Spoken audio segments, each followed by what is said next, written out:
എങ്ങനെ അറിഞ്ഞെന്ന്. പിന്നെ ചെറുമുന്തിരി പോലവൾ ചോന്ന് തുടുത്തങ്ങ് കിനാവിന്റെ കാന്താരെ പോരിഞ്ഞേറണ്. കണ്ടേ ഞാൻ ആകാശത്തൊരു മുല്ലപ്പൂവിന്ന്. അന്നേ നിൻ പേര് പതുക്കനെ മൂളിപ്പോയെന്ന്.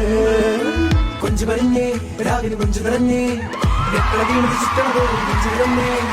ഒത്തിരി കുപ്പികൾ ഒത്തിരി വെച്ചൊരു പുത്താടപ്പി വിട്ടുപോയി കഴിക്കില്ലെന്നത് കഥ. ദരജപ്പൂമോളല്ലേ ലൈലാനിന്റെ കൽവല്ലേ. മജ്നൂനായി ഞാൻ നിന്റെ ദുനിയാവാകെ തിരഞ്ഞില്ലേ. കൊതി കൊണ്ട് കരളിൽ തുടിക്കുന്ന കലമാൻ വീഴിയുള്ള കൈതപ്പൂ മണമുള്ള. കണ്ടാൽ കൊതി കൊണ്ട് കരളിൽ തുടിക്കുന്ന